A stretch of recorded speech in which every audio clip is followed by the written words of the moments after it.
ಬಹುಶಃ ಹಿಂದಿನ ವಾರ ಏನು ನಮ್ಮ ಲೋಕಸಭಾ ಚುನಾವಣೆ ಬಂತು, ಆ ಲೋಕಸಭಾ ಚುನಾವಣೆಯಲ್ಲಿ ನಮ್ಮ ಮುಖಂಡರೆಲ್ಲ ಸೇರಿ ಒಂದು ತೀರ್ಮಾನವನ್ನ ತಗೋಬೇಕು, ನಾವು ಈ ಸಲ ಯಾರಿಗೆ ಬೆಂಬಲವನ್ನ ಘೋಷಣೆ ಮಾಡ್ಬೇಕು ಅಂತ ಒಂದು ವಿಚಾರ ಬಂದಾಗ ನಾನು ನಮ್ಮೆಲ್ಲ ಮಾಧ್ಯಮದ ಮಿತ್ರರಿಗೆ ಹೇಳಿದ್ದೆ.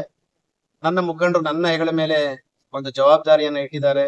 ಆ ಜವಾಬ್ದಾರಿಯನ್ನ ನಾನು ಎಲ್ಲರ ಹತ್ರ ಚರ್ಚಿಸಿ ಈ ನಮ್ಮ ಕೆಜಾಪ್ ತಾಲೂಕಿನ ನಮ್ಮ ಒಂದು ಬೆಂಬಲ ಅನ್ನೋದಕ್ಕಿಂತ ನಾವು ಯಾರು ಕಷ್ಟಪಟ್ಟು ಚುನಾವಣೆಯಲ್ಲಿ ಮಾಡಬೇಕು, ಯಾರಿಗ್ ನಾವು ಚುನಾವಣೆಯಲ್ಲಿ ನಾವು ಅವ್ರಿಗೆ ಯಾರ ಪರ ನಿಲ್ಲಬೇಕು ಅನ್ನೋ ಒಂದು ಅಂಶ ಚರ್ಚೆ ಆಗ್ತಾ ಇತ್ತು. ಅದಕ್ಕೆಲ್ಲ ಉತ್ತರ ಕೊಡೋದಕ್ಕೆ ಇವತ್ತು ನಾನು ಈ ಒಂದು ಪತ್ರಿಕರ ಒಂದು ಸಭೆಯನ್ನ ಕರೆದಿದ್ದೀನಿ. ಬಹುಶಃ ಈ ಒಂದು ಚುನಾವಣೆ ಭಾರತಕ್ಕೆ ಬಹಳ ವಿಶೇಷವಾದಂಥದ್ದು. ಏನು ನಮ್ಮ ನರೇಂದ್ರ ಮೋದಿಜಿ ಅವರ ಒಂದು ಕನಸನ್ನು ಕಟ್ಕೊಂಡಿದ್ದಾರೆ, ಆ ಕನಸನ್ನು ಕಟ್ಟೋದ್ರ ಜೊತೆಗೆ ನಮ್ಮಂತ ಯುವಕರು, ಕೆಜಾಪ್ನಲ್ಲಿರುವಂತ ಯುವಕರು ಇವತ್ತು ಕೈ ಜೋಡಿಸ್ಬೇಕು, ನರೇಂದ್ರ ಮೋದಿಜಿಗೆ ಬಲವನ್ನ ಕೊಡಬೇಕು, ನರೇಂದ್ರ ಮೋದಿಜಿ ಅವರ ಒಂದು ತತ್ವ ಸಿದ್ಧಾಂತಗಳಂತೆ ನಾವು ನಡ್ಕೋಬೇಕು ಅಂತೇಳಿ ಇವತ್ತು ನಾವು ನಿರ್ಧಾರ ಮಾಡಿದ್ದೀವಿ. ಆ ಒಂದು ವಿಷಯದಲ್ಲಿ ಇಡೀ ಗ್ರಾಮೀಣ ಭಾಗ, ಕೆಜಾಪ್ನ ಗ್ರಾಮೀಣ ಭಾಗ ಇರ್ಬೋದು ಅಥವಾ ಕೆಜಾಪ್ನ ನಗರ ಭಾಗ ಇರ್ಬೋದು, ಎಲ್ಲರ ಮುಖಂಡರ ಸಲಹೆ ಮೇರೆಗೆ ಇವತ್ತು ನಾವು ಈ ನಿರ್ಧಾರವನ್ನ ತಗೊಂಡಿದ್ದೀವಿ. ಮುಂದಿನ ಬರುವಂತ ಲೋಕಸಭಾ ಚುನಾವಣೆಯಲ್ಲಿ ನನ್ನ ತಾಯಿ ಸಮಾನವಾದಂತ ಮಂಗಮ್ಮಕ್ಕವರ ಮಗನಾದಂತ ಮಲ್ಲೇಶ್ ಬಾಬಣ್ಣನವರಿಗೆ ನಮ್ಮ ಒಂದು ಬೆಂಬಲವನ್ನ ಘೋಷಣೆ ಮಾಡೋದಕ್ಕೆ ನಾವೆಲ್ಲ ಸೇರಿ ಇವತ್ತು ತೀರ್ಮಾನವನ್ನ ತಗೊಂಡಿದ್ದೀವಿ. ಎಲ್ರಿಗೂ ನಮಸ್ಕಾರ. ಏನಿವತ್ತು ಕೆಜಿಎಫ್ ತಾಲೂಕಲ್ಲಿ ನಮ್ಮ ಮೋಹನ್ ಕೃಷ್ಣ ಅವರು ಇವತ್ತು ಜೆಡಿಎಸ್ ಪಕ್ಷದ ಅಭ್ಯರ್ಥಿ ಆದಂತ ಮಲ್ಲೇಶ್ ಬಾಬು ಅವ್ರಿಗೆ ಬೆಂಬಲ ಸೂಚನೆ ಕೊಡ್ತೀವಿ ಅಂತ ಹೇಳ್ಬಿಟ್ಟು ನಾವೆಲ್ಲ ಮಾತಾಡ್ಕೊಂಡಾಗ ಎಲ್ಲ ಸೂಚನೆ ಕೊಡ್ತೀವಿ, ಬೆಂಬಲವನ್ನು ಕೊಡ್ತೀವಿ ಅಂತ ಹೇಳ್ಬಿಟ್ಟು ಹೇಳಿದ್ರು. ಹಾಗಾಗಿ ಈ ಒಂದು ಕಾರ್ಯಕ್ರಮಕ್ಕೆ ತಾವು ಬರ್ಲೇಬೇಕು ಅಂತ ಹೇಳಿದ್ರು. ಆ ಉದ್ದೇಶಕ್ಕೋಸ್ಕರ ಇವತ್ತು ಬಂದು ಅವರ ಒಂದು ಬೆಂಬಲವನ್ನು ಅವರು, ಅವ್ರ ಮುಖಂಡರುಗಳು, ಎಲ್ಲ ಕಾರ್ಯಕರ್ತರು ಎಲ್ಲ ಸೇರಿ ಅವರೆಲ್ಲ ಈಗಾಗಲೇ ಮನೆ ಚರ್ಚೆ ಕೂಡ ಮಾಡಿದ್ರು. ಯಾವ ಪಕ್ಷಕ್ಕೆ ನಾವು ಬೆಂಬಲ ಕೊಡಬೇಕು ಏನು ಅಂತ ತೀರ್ಮಾನ ಕೂಡ ಮಾಡಿದ್ರು. ಆ ತೀರ್ಮಾನದಂತೆ ಇವತ್ತು ಅವರು ಜೆಡಿಎಸ್ ಪಕ್ಷ ಮಲ್ಲೇಶ್ ಬಾಬು ಅವ್ರಿಗೆ ಬೆಂಬಲವನ್ನು ಕೊಡುವಂತ ಕೆಲಸ ಈಗಾಗಲೇ ಮಾಡಿದ್ದಾರೆ. ಹಾಗಾಗಿ ಅವ್ರಿಗೂ, ಅವ್ರ ಕಾರ್ಯಕರ್ತರಿಗೆ ಎಲ್ರಿಗೂ ಶುಭವಾಗ್ಲಿ. ಏನಿವತ್ತು ನರೇಂದ್ರ ಮೋದಿ ಅವ್ರು ಗೆಲ್ಲಬೇಕು, ಅವರು ಪ್ರಧಾನ ಮಂತ್ರಿಗಳಾಗ್ಬೇಕು ಅಂತ ಹೇಳ್ಬಿಟ್ಟು ಅವರ ಒಂದು ಕಾರ್ಯಕರ್ತರು, ಮುಖಂಡರುಗಳೆಲ್ಲ ನಮ್ಮ ಒಂದು ಶ್ರಮ ಒಬ್ರಿಗೆ ಯಾರಿಗಾದ್ರೂ ಒಳ್ಳೇದಾಗ್ಲಿ ಅನ್ನೋ ಉದ್ದೇಶಕ್ಕೋಸ್ಕರ ಅವರೆಲ್ಲ ಬೆಂಬಲ ಕೊಟ್ಟಿದ್ದಾರೆ. ಹಾಗಾಗಿ ಅವ್ರಿಗೂ ಮತ್ತೆ ಎಲ್ರಿಗೂ ಶುಭ ಆಗ್ಲಿ ಅಂತ ಈ ಮುಖಾಂತರ ಹೇಳಕ್ ಬಯಸ್ತೇನೆ. ಸರ್, ಕಳೆದ ಚುನಾವಣೆಯಲ್ಲಿ ಪಕ್ಷೇತರವಾಗಿ ಚುನಾವಣೆಯಲ್ಲಿ ಬಿಜೆಪಿನಲ್ಲಿ ಕೆಲಸ ಮಾಡಿದ್ರಿ. 4 ವರ್ಷದಿಂದ ಮಾಲೂರು ತಾಲೂಕಲ್ಲಿ 4-5 ವರ್ಷದಿಂದ ಕೆಲಸ ಮಾಡಿದ್ರಿ. ಕಾರಣಾಂತರಗಳಿಂದ ಟಿಕೆಟ್ ತಪ್ಪಿದ್ದಕ್ಕೋಸ್ಕರ ನಾನು ಇಂಡಿಪೆಂಡೆಂಟ್ ಆಗಿ ಸ್ಪರ್ಧೆ ಮಾಡಿದೆ. ಸುಮಾರು 49,000 ಮತಗಳನ್ನು ತಗೊಂಡಿದ್ದೆ. ಕನಿಷ್ಠ ಕೇವಲ ಒಂದು 500 ಮತಗಳಲ್ಲಿ ಸೋತೆ. ಹಾಗಾಗಿ ಆದ್ರೂ ಕೂಡ ನಮ್ಮ ಉದ್ದೇಶ ಏನಂತಂದ್ರೆ, ನಮ್ಮನ್ನು ನಂಬ್ಕೊಂಡಿರೋಂಥ ಕಾರ್ಯಕರ್ತರು, ಮುಖಂಡರುಗಳು ಮಾಲೂರು ತಾಲೂಕಲ್ಲಿ ಸೇವೆ ಮಾಡಿರೋಂಥ ಉದ್ದೇಶಕ್ಕೋಸ್ಕರ ನಮ್ಮ ಕಾರ್ಯಕರ್ತರು ಕೈ ಬಿಡಬಾರ್ದು ಅನ್ನೋ ಉದ್ದೇಶಕ್ಕೋಸ್ಕರ ಚುನಾವಣೆ ನಿಂತು ನಮ್ಮ ಒಂದು ಕಾರ್ಯಕರ್ತರ ಒಂದು ಏನು ಸ್ಟ್ರೆಂತ್ ಇದೆ ಅಂತ ತೋರಿಸ್ಬೇಕಲ್ಲ, ಆ ಉದ್ದೇಶಕ್ಕೋಸ್ಕರ ಚುನಾವಣೆಯಲ್ಲಿ ಎದುರಿಸಂತ ಕೆಲಸ ಮಾಡಿದ್ರಿ. ಮುಂದಿನ ದಿನಗಳಲ್ಲಿ ಕೂಡ ಯಾವ ರೀತಿ ನಮ್ಮ ಕಾರ್ಯಕರ್ತರು, ಪಕ್ಷದ ಮುಖಂಡರುಗಳು ಎಲ್ರು ಯಾವ ರೀತಿ ಎಲ್ಲಿ ಯಾವ ಪಕ್ಷಕ್ಕೆ ಸಪೋರ್ಟ್ ಮಾಡ್ಬೇಕು ಅಥವಾ ಇಂಡಿಪೆಂಡೆಂಟ್ ನಿಂತ್ಕೊಬೇಕಾ ಅಥವಾ ಏನು ನಮ್ಮ ಬೆಂಬಲ ಯಾರಿಗೆ ಬೇಕು ಅಂತ ಹೇಳ್ಬಿಟ್ಟು ಎಲ್ಲ ಏನ್ ತೀರ್ಮಾನ ಮಾಡ್ತಾರೋ ಅದ್ರ ಮುಖಾಂತರ ನಾವು ಮುಂದಿನ ತಿಂಗಳಲ್ಲಿ ಕೂಡ ಚುನಾವಣೆಗಳು ಮಾಡೋಂತ ಕೆಲಸ ಮಾಡ್ತೀವಿ. ಈಗ ಮೋಹನ್ ಕೃಷ್ಣ ಸರ್ ಕೈ ಜೋಡಿಸಿದ್ದೀರಾ, ಈ ಪ್ರಯಾಣ ಯಾವ ತರ? ಮೋಹನ್ ಕೃಷ್ಣ ಅವರು ಒಬ್ರು ಕಾರ್ಯಕರ್ತರು, ಮುಖಂಡರು. ನಿಮ್ ಕೆಜಿಎಫ್ ಅಲ್ಲಿ ತಾವೆಲ್ಲ ಗಮನಿಸಿದ್ರ ಯಾವ ರೀತಿ ಕೆಲಸ ಮಾಡ್ತಾರೆ ಏನು ಅಂತ. ಅವ್ರಿಗೂ ಕೂಡ ಅನ್ಯಾಯ ಆಗಿರೋದು ಪ್ರತಿಯೊಬ್ಬರಿಗೂ ಗೊತ್ತಿದೆ. ಆದ್ರೂ ಸಹ ಅವ್ರು ಇವತ್ತು ದಿವಸ ಮನಸ್ಫೂರ್ತಿಯಾಗಿ ನಾವು ಕೆಲಸ ಮಾಡಬೇಕು, ಮಲ್ಲೇಶ್ ಬಾಬು ಅವ್ರ ತಾಯಿಯವ್ರು ಬಂದು ಬೆಂಬಲವನ್ನು ಕೋರಿದ್ದಾರೆ, ಆ ಉದ್ದೇಶಕ್ಕೋಸ್ಕರ ನಾವು ಕೆಲಸ ಮಾಡ್ಬೇಕು ಅಂತ ಅವರೆಲ್ಲ ತೀರ್ಮಾನ ಮಾಡಿದ್ದಾರೆ. ಅವ್ರಿಗೂ ಕೂಡ ಮುಂದಿನ ದಿನಗಳಲ್ಲಿ ಒಳ್ಳೇದಾಗ್ಬೇಕು. ಅವ್ರು ನಂಬ್ಕೊಂಡ್ರಂತ ಕಾರ್ಯಕರ್ತರು, ಮುಖಂಡರುಗಳು ಕೂಡ ಅವರು ಶಕ್ತಿ ತುಂಬುವಂತ ಕೆಲಸ ಮಾಡ್ಬೇಕು. ಆ ಉದ್ದೇಶಕ್ಕೋಸ್ಕರ ನನಗೋಸ್ಕರ ಅಲ್ಲದ್ರೆ ಇದ್ರು ನಮ್ಮ ಮುಖಂಡರುಗಳು, ಕಾರ್ಯಕರ್ತರಿಗೋಸ್ಕರ ಆದ್ರೂ ನಾನು ಚುನಾವಣೆ ಮಾಡ್ಬೇಕು ಅಂತ ಹೇಳ್ಬಿಟ್ಟು ಅವ್ರದ್ದು ನಮ್ಮ ಹತ್ರ ಹಂಚ್ಕೊಂಡ್ರು. ಒಳ್ಳೆ ನಿರ್ಧಾರ ತಗೊಂಡಿದ್ರೆ ನೀವು ಮಾಡಿ ಅಂತ ಹೇಳ್ಬಿಟ್ಟು ಅವ್ರಿಗೂ ಸಹ ಸಲಹೆ ಕೊಟ್ಟು ಇವತ್ತು ಅವ್ರು ಘೋಷಣೆ ಮಾಡೋಂತ ಕೆಲಸ ಮಾಡಿದ್ದಾರೆ. ಈ ದಿನ ಇಲ್ಲಿ ಸೇರಿರ್ತಕ್ಕಂಥ ಮೋಹನ್ ಕೃಷ್ಣರವರ ಎಲ್ಲ ಬೆಂಬಲಿಗರು ನನ್ನ ವಂದನೆಗಳನ್ನು ತಿಳಿಸ್ತಾ, ಇದಕ್ಕೆ ಸನ್ಮಾನ್ಯ ಗುಡಿ ವಿಜಯ್ ಕುಮಾರ್ ಬಂದಿದ್ದಾರೆ, ಮತ್ತೆ ಮೋಹನ್ ಕೃಷ್ಣ ಅವರಿದ್ದಾರೆ. ಈ ದಿನ ನಮ್ಮ ಜೆಡಿಎಸ್ ಮತ್ತೆ ಬಿಜೆಪಿಯ ಅಲಿಯನ್ಸ್ ಆಗಿರ್ತಕ್ಕಂಥ NDA ಪಕ್ಷದ ಮಲ್ಲೇಶ್ ಬಾಬುಗೆ ನಾವೆಲ್ಲ ನಿಮ್ಗೆ ಸಹಕಾರ ಕೊಡ್ತೀವಿ ಅಂತ ನಮ್ಗೆ ಒಂದು ವಾರ್ತೆ ಇದರ ಮುಖಾಂತರ ಫೋನ್ ಮುಖಾಂತರ ತಿಳಿಸಿದ್ರು. ದಯವಿಟ್ಟು ನೀವೇನು ತಪ್ಪು ತಿಳ್ಕೊಬೇಡಿ. ಇಷ್ಟು ದಿನ ಆಗಿದ್ದಾಯ್ತು.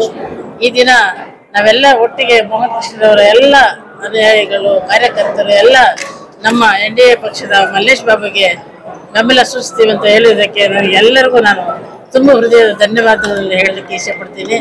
ಮತ್ತೊಮ್ಮೆ ನಿಮ್ಮೆಲ್ಲರ ಜೊತೆಗೂ ನಾವೆಲ್ಲ ಇರ್ತೀವಿ.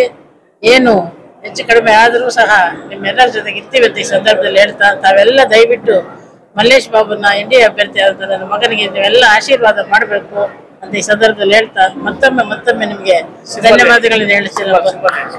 JDS ಪಕ್ಷದ ಅಭ್ಯರ್ಥಿ ಮಲ್ಲೇಶ್ ಬಾಬು ನಂಬರ್ 2 ಮತ್ತು ತೆನೆ ಹೊತ್ತ ರೈತ ಮಹಿಳೆ ಆ ಸಿಂಬಲ್ಗೆ ತಾವೆಲ್ಲ ದಯವಿಟ್ಟು ಓಟ್ ಹಾಕಬೇಕು, ಗೆಲ್ಲಿಸಬೇಕು. ಮೋಹನ್ ಕೃಷ್ಣ ಅವರವರ ಅನುಯಾಯಿಗಳು ಮತ್ತು ಬೆಂಬಲಿಗರ ಜೊತೆ ಸದಾ ಇರ್ತೀವಿ ಅಂತ ಈ ಸಂದರ್ಭದಲ್ಲಿ ಹೇಳ್ತಾ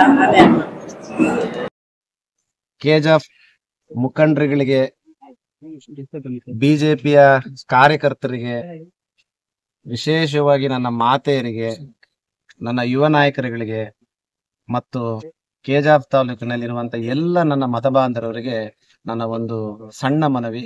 ಈ ಮೋಹನ್ ಕೃಷ್ಣನ ಈ ಮನವಿಯನ್ನ ತಾವೆಲ್ಲರೂ ಪರಿಗಣಿಸ್ಬೇಕಂತೇಳಿ ತಮ್ಮಲ್ಲಿ ಕೈ ಎತ್ತಿ ಪ್ರಾರ್ಥಿಸ್ಕೊಳ್ತಾ ಇದ್ದೀನಿ. ಬಂಧುಗಳೇ, 5 ವರ್ಷಕ್ಕೊಂದ್ಸಲ ನಾವು ಚುನಾವಣೆಯಲ್ಲಿ ನಮ್ಮ ಮತವನ್ನ ಚಲಾಯಿಸೋದು. ವಿಶೇಷವಾಗಿ ನಮ್ಮ KJFನ ಯುವ ನಾಯಕರುಗಳು, ನನ್ನ ತಾಯಂದಿರಿಗೆ ನನ್ನ ಮನವಿ, 5 ವರ್ಷಕ್ಕೆ ಒಂದು ಮತ, 5 ವರ್ಷಕ್ಕೆ ಒಂದು ಮತವನ್ನ ಹಾಕಿದ್ರೆ ನಾವು ಇನ್ನು 5 ವರ್ಷ ಸುಖವಾಗಿ ಬಾಳುವಂತ ಒಂದು ಸಂದೇಶ ಬೇಕು ಅಂತಂದ್ರೆ 5 ವರ್ಷಕ್ಕೆ ನಾವು ನಿಮ್ಮ ಅಮೂಲ್ಯವಾದ ಮತವನ್ನ ತಾವು ಕಾಪಾಡ್ಕೊಂಡು ಬಂದು ಇವತ್ತು 5 ವರ್ಷಕ್ಕೆ ಇವತ್ತೊಂದ್ ದಿವಸ ನಾವು ಮತ ಚಲಾಯಿಸ್ಬೇಕಾದ್ರೆ ತಾವು ಯೋಚನೆ ಮಾಡಿ, ಬುದ್ಧಿವಂತರಾಗಿ ಯೋಚನೆ ಮಾಡಿ ಇವತ್ತು ಮತವನ್ನ ಚಲಾಯಿಸಿ. ನಿಮ್ಮ ಒಂದು ಮತ ಇಡೀ ದೇಶಕ್ಕೆ, ಇಡೀ ಪ್ರಪಂಚಕ್ಕೆ ನಿಮ್ಮ ಮತ ಬಹಳ ಅಮೂಲ್ಯವಾದದ್ದು. ವಿಶೇಷವಾಗಿ ನಮ್ಮ KJF ತಾಲೂಕಿಗೆ ಬಹಳ ಅಮೂಲ್ಯವಾದದ್ದು. ಯಾಕೆ ನಿಮ್ಮ ಮತ ಅಮೂಲ್ಯವಾದದ್ದು ಅಂದ್ರೆ, KJF ತಾಲೂಕಿನ ಪರಿಸ್ಥಿತಿ ನೋಡಿದ್ರೆ ಚುನಾವಣೆ ಬಂದಾಗ ಹಣದ ಕಂತೆಗಳು ಹೋರಾಡ್ತವೆ. ದಯಮಾಡಿ ಈ ಹಣದ ಕಂತೆಗಳಿಗೆ, ಈ ಹಣದ ಆಸೆಗಳಿಗೆ ನಮ್ಮನ್ನ ಬಲಿ ಮಾಡುವಂತ ಕುತಂತ್ರಗಳು ಕಾಂಗ್ರೆಸ್ಸಿನ ಪಕ್ಷದಲ್ಲಿ ನಡೆಯುತ್ತೆ. ಈ ಒಂದು ಓಟಿನ ಖರೀದಿಯನ್ನ, ಈ ಓಟಿನ ವ್ಯಾಲ್ಯೂಯನ್ನ ಅವ್ರು ಕಟ್ಲಿಕ್ಕೆ ನಮ್ಮ ಮುಂದೆ ಬರ್ತಾರೆ. ಹೋದ್ಸಲ ವಿಧಾನಸಭಾ ಚುನಾವಣೆಯಲ್ಲಿ ನಾವೆಲ್ಲ ನೋಡಿದಿರಿ. ನಾನು ನಿಮ್ಮಲ್ಲಿ ಕೈ ಎತ್ತಿ ಬೇಡ್ಕೊಳ್ತಾ ಇದ್ದೀನಿ, ಈ ಬಾರಿಯ ಚುನಾವಣೆಯಲ್ಲಿ ನಿಮ್ಮ ಮತ, ನಿಮ್ಮ 5 ವರ್ಷದಿಂದ ತಾವು ಏನು ಒಂದು ಭದ್ರವಾಗಿ ನಿಮ್ಮ ಮತ, ಅಮೂಲ್ಯವಾದ ಮತವನ್ನ ತಮಗೆ ಸಂವಿಧಾನದಲ್ಲಿ ಕೊಟ್ಟಿದ್ದಾರೆ, ಆ ಮತವನ್ನ ದಯಮಾಡಿ ನರೇಂದ್ರ ಮೋದಿಜಿ ಅವರಿಗೆ ನಿಮ್ಮ ಮತವನ್ನ ನೀಡಬೇಕಾಗಿ ನಿಮ್ಮಲ್ಲಿ ಕಳಕಳಿನೇ ಪ್ರಾರ್ಥಿಸ್ತಾ ಇದ್ದೀನಿ. ನರೇಂದ್ರ ಮೋದಿಜಿ ಅವರು ಮಾಡಿರುವಂತ, ದೇಶದಲ್ಲಿರುವಂತ ಎಲ್ಲರಿಗೂ ಗೊತ್ತು ಇವತ್ತು ನಾವೇನ್ ಮಾಡಿದ್ದಾರೆ, ನರೇಂದ್ರ ಮೋದಿಜಿ ಅವ್ರು ಏನ್ ಮಾಡಿದ್ದಾರೆ ಅಂತ. ಯಾವುದು ನಮ್ಗೇನೂ ಬೇಡ. ಕೊರೋನಾ ಸಂದರ್ಭದಲ್ಲಿ ನಮ್ಮ ಪ್ರಾಣವನ್ನ ಕಾಪಾಡಿದ್ದಾರೆ. ಪ್ರಾಣವನ್ನ ಕಾಪಾಡಿದವರು ದೇವ್ರ ಸಮಾನ ಅಂತಾರೆ. ದಯಮಾಡಿ ನರೇಂದ್ರ ಮೋದಿಜಿಯನ್ನ ನಾನು ದೇವರು ಅಂತ ಭಾವಿಸಿದ್ದೀನಿ. ಯಾಕಂದ್ರೆ ನನಗೂ ವ್ಯಾಕ್ಸಿನೇಷನ್ ಕೊಟ್ಟು ನನ್ನ ಬದುಕಿಸಿದ್ದಾರೆ. ಆದ್ರಿಂದ ನನ್ನ ದೇವರುಗಳಿಗೂ ನಿಮಗೆ ಪ್ರಾಣ ಕಾಪಾಡಿರುವಂತ ನರೇಂದ್ರ ಮೋದಿಜಿಯವರು ಅನ್ಸಿದ್ರೆ ದಯಮಾಡಿ ಆ ದೇವರಿಗೆ ನಿಮ್ಮ ಮತವನ್ನ ನೀಡಿ. ಆ ದೇವ್ರಿಗೆ ಮತವನ್ನ ನೀಡಬೇಕಂದ್ರೆ ಇಲ್ಲಿರುವಂತ ಲೋಕಸಭಾ ಚುನಾವಣೆಯಲ್ಲಿ ಕ್ಯಾಂಡಿಡೇಟ್ ಆಗಿರುವಂತ ಮಲ್ಲೇಶ್ ಬಾಬು ಅವರು, ಸನ್ಮಾನ್ಯ ಮಲ್ಲೇಶ್ ಬಾಬು ಅವರ ಚಿಹ್ನೆ 2ಕ್ಕೆ తమ అమూల్యవాద మత. ಅದರಲ್ಲೂ తెనేవత్త రైత మహిళ మా అక్కోళ్ళకంత కసుమోపు అని చెప్తారు తెలుగులో. కసుమోపుకి ఓటేస్తే నరేంద్ర మోదీజీకి ఓటేస్తుంది. కసుమోపుకి ఓటేస్తే మన భారతాన్ని కాపాడే దేవునికి ఓటేస్తున్నట్ల. ఇక్కడ మల్లేష్ బాబు వాళ్ళకి మీరు ఓట్ చేయాలా.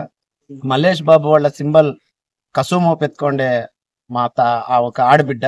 ఆ కసుమోపు ఎత్తుకోండే ఆడబిడ్డకి మీరంతా ಓಟೇಸಿ ತೆನೆವತ್ತ ರೈತ ಮಹಿಳೆಗೆ ವೋಟ್ ಮಾಡಿದ್ರೆ JDS ಬಿಜೆಪಿ ಇಬ್ರು ಒಂದಾಗಿ ನರೇಂದ್ರ ಮೋದಿಜಿಗೆ ಶಕ್ತಿ ಕೊಡ್ಬೇಕು ಅಂತೇಳಿ ಇವತ್ತು ಏನು ಸಮ್ಮಿಶ್ರ ಆಗಿ ಹೋಗಿದ್ದಾರೆ. ಆದ್ರಿಂದ JDS ಮತ ಹಾಕಿದ್ರು ನರೇಂದ್ರ ಮೋದಿಜಿಗೆ ಮತ ಹಾಕ್ದಂಗೆ ಇಲ್ಲಿ ಯಾವುದೇ ರೀತಿಯಾದಂತ ಬಿಜೆಪಿ ಸಿಂಬಲ್ ಇರಲ್ಲ. ಆದ್ರಿಂದ ತಾವೆಲ್ಲರೂ KJFನ ನಾಗರಿಕರು, KJFನ ಯುವ ಶಕ್ತಿಗಳಿರಂತ ಯುವ ಮಿತ್ರರು, ನಮ್ಮ ತಾಯಂದಿರು, ಅಕ್ಕಂದಿರು, ನಮ್ಮ ಯುವ ಮುಖಂಡರುಗಳು ಎಲ್ಲರಿಗೂ ನಾನು ವಿನಂತಿಸ್ಕೊಳ್ತಾ ಇದ್ದೀನಿ, ಆಸೆಗಳಿಗೆ ಆಮಿಷಗಳಿಗೆ ಒಳಗಾಗದೆ ನಮ್ಮ ಒಬ್ಬ ನಿಷ್ಠಾವಂತ ಪ್ರಧಾನಮಂತ್ರಿ ಯಾರು, ಒಬ್ಬ ನಿಷ್ಠಾವಂತ ಒಬ್ಬ ಪ್ರಜೆಗಳಿಗೆ ಸೇವೆ ಮಾಡ್ತಾ ಇರುವಂತ ಒಬ್ಬ ದೇವ್ರು ಯಾರು ಅಂತಂದ್ರೆ ಅದು ನರೇಂದ್ರ ಮೋದಿಜಿ. ನರೇಂದ್ರ ಮೋದಿಜಿ ಅವ್ರನ್ನ ಬೆಂಬಲಿಸಿ ನರೇಂದ್ರ ಮೋದಿಜಿ ಅವರಿಗೆ ಅವರಿಗೆ ಮತವನ್ನ ನೀಡಿ ಇಲ್ಲಿ ಮಲ್ಲೇಶ್ ಬಾಬು ಅವರಿಗೆ ತೆನೆ ಹೊತ್ತ ಮಹಿಳೆಗೆ ತಾವು ಮತ ನೀಡಿದ್ರೆ ಅದು ನರೇಂದ್ರ ಮೋದಿಜಿಯವರು ನೀಡಿದಂಗೆ ನಾನೆಲ್ಲ ಮುಖಂಡರಲ್ಲೂ ಮನವಿ ಮಾಡ್ತಾ ಇದ್ದೀನಿ.